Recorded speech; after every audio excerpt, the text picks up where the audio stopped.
Halo teman-teman, selamat berjumpa lagi bersama saya Tantan Nugraha di video pembelajaran basis data. Nah, untuk video pembelajaran kali ini, saya akan mencoba menjelaskan bagaimana proses data manipulation language dalam SQL atau SQL ya, teman-teman. Oke, query-nya bagaimana? Oke, di sini saya akan coba share screen kan terlebih dahulu layarnya ya. Nah, kita coba share screen kan layarnya. Nah, di sini saya akan menggunakan eh ID SQL ya teman-teman untuk melakukan data manipulation language-nya. Dan di sebelah kanan, di layar sebelah kanan ada penjelasan terkait data manipulation language-nya beserta perintah-perintahnya ya. Sebelum saya coba praktikan, di sini saya akan coba jelaskan satu persatu perintah dari data manipulation language. Jadi, data manipulation language itu apa? Yaitu perintah SQL atau query dalam SQL yang fungsinya itu untuk memanipulasi data dalam database. Nah, proses manipulasi data dalam database itu beragam, mulai dari kita bisa menambahkan data baru ya pada tabel ini. Misalkan kita sudah punya tabel nih dengan kolom nomor, nama, alamat. Nah, di sini kita ingin menambahkan record-record atau baris-baris baru gitu. Misalkan nomor satu namanya siapa, alamatnya di mana. Lalu nanti lanjut ke record nomor dua, nomor dua namanya siapa, alamatnya di mana. Nah, itu adalah perintah untuk menambahkan record ya, dinamakan sebagai perintah insert. Lalu, selanjutnya selain ada perintah insert, di sini juga setelah kita berhasil memasukkan record-recordnya, kita juga bisa menampilkan hasil record yang kita masukkan tadi menggunakan perintah select. Ya, kita bisa select seluruh data atau hanya beberapa bagian datanya saja, atau beberapa bagian kolomnya saja.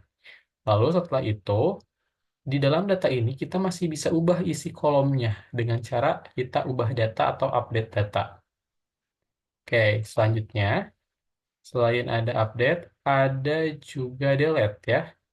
Nah, untuk delete itu, jadi kita bisa menghapus satu buah record ya atau beberapa record menggunakan perintah SQL atau query tertentu.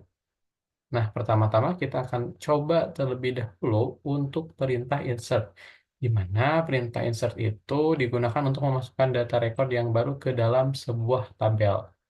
Untuk query-nya sendiri yaitu kita gunakan query insert into, nama tabel kita tabel apa, di sini nama tabelnya itu tabel siswa underscore SMK.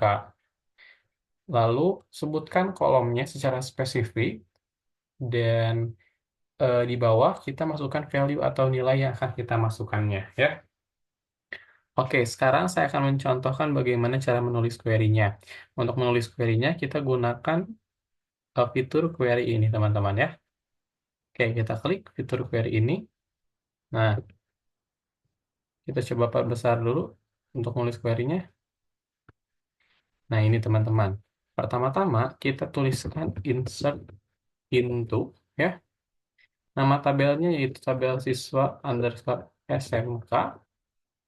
Lalu kita mau masukkan ke kolom apa aja, tuliskan namanya ya. Misalkan kolom satu itu nomor, kolom 2 itu nama, kolom ketiga itu alamat. Seperti ini ya. Habis kita masukkan, kita enter, di bawahnya kita masukkan values-nya. Nilai yang mau dimasukkan itu apa aja? Nomornya kita nomor satu dulu, rekor nomor satu. Karena kenapa sih saya langsung menuliskan angka satu di sini? Karena tipe data dari nomor itu teman-teman adalah integer ya. Jadi tidak perlu menggunakan tanda kutip satu dulu. Kalau varchar nanti kita akan menggunakan tanda kutip satu terlebih dahulu ya.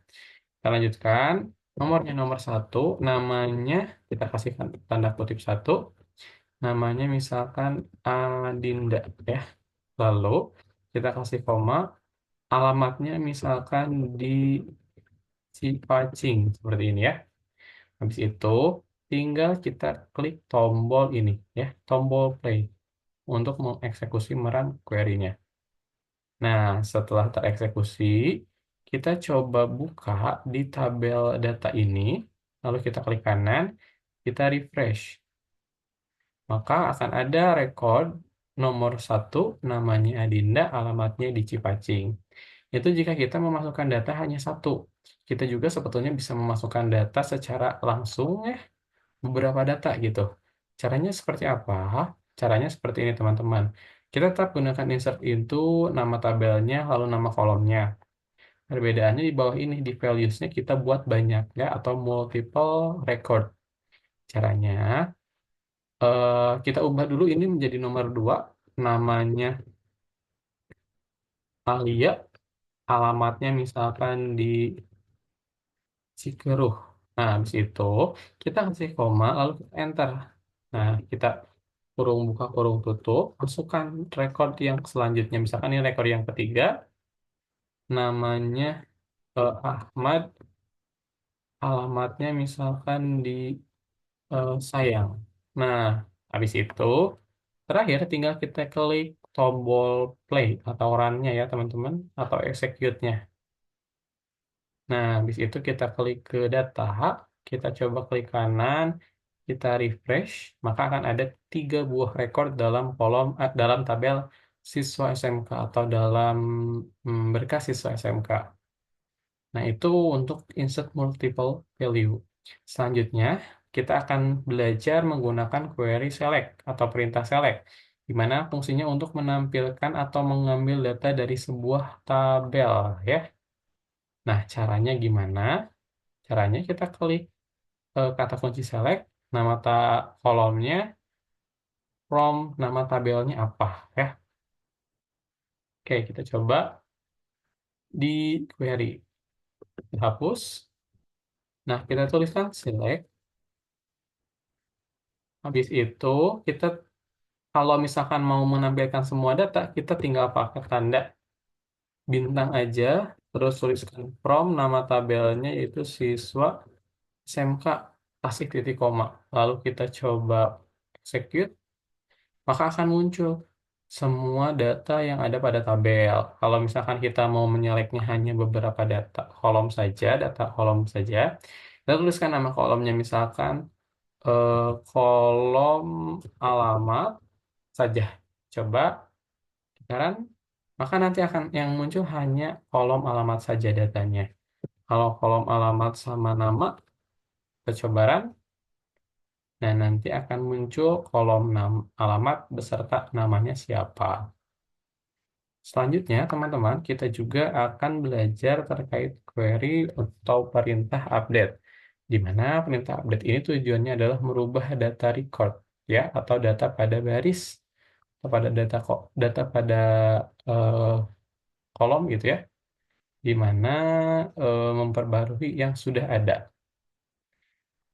Nah, di sini eh, query ini itu berfungsi jika teman-teman itu menuliskan perintah pada proses input, namun perintahnya itu proses inputnya itu salah gitu, salah datanya. Jadi teman-teman bisa merubahnya di bagian ini menggunakan query update ini. Kita coba query update ini. Oke, sebelum dicoba saya jelaskan dulu.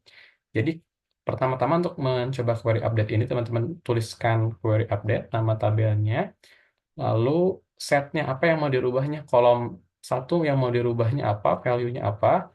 Nah, kondisinya apa? Kondisi itu adalah data mana yang jadi tujuannya gitu ya. Oke, sekarang kita coba sebentar. Nah, kita coba tuliskan update. Kita akan ubah nama Adinda ya menjadi Anissa. Update dari tabel siswa SMK, enter, set namanya jadi set nama sama dengan Anissa ya. Habis itu, habis di set, kita klik, kita tulis where, di mana nih nama Anissa itu adanya, yaitu di nomor 1 ya. Nama Adinda tuh di mana sih adanya, yaitu di nomor 1. Seperti ini. Habis itu kasih titik koma, lalu kita coba run. Nah, selanjutnya kita lihat di data, kita klik kanan, kita refresh. maka nomor satu namanya yang tadinya Adinda menjadi Anissa, teman-teman ya. Seperti itu. Selanjutnya, yang terakhir yang saya akan jelaskan, yaitu perintah atau query delete, di mana fungsi dari query delete itu adalah menghapus data record yang telah dibuat sebelumnya dalam sebuah tabel gitu ya. Kita bisa menghapus satu baris, dua baris, atau semua barisnya itu ya. Nah, di sini saya akan hanya mencontohkan cara menghapus satu baris itu gimana sih gitu ya. Oke, caranya di sini teman-teman tuliskan query-nya delete hmm, from nama tabelnya itu kan siswa SMK ya. Nah, well, nomornya misalkan sama dengan 2 ya. Kita delete kolom baris nomor 2 ya.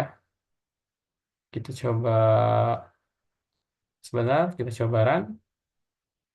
Nah, kita lihat di data, kita klik kanan refresh, maka record nomor 2 akan terhapus, teman-teman. Oke, teman-teman, untuk penjelasan terkait data manipulation language, cukup sekian. Mohon maaf apabila banyak kekurangan yang saya lakukan. Sampai jumpa, sampai bertemu lagi di video pembelajaran selanjutnya.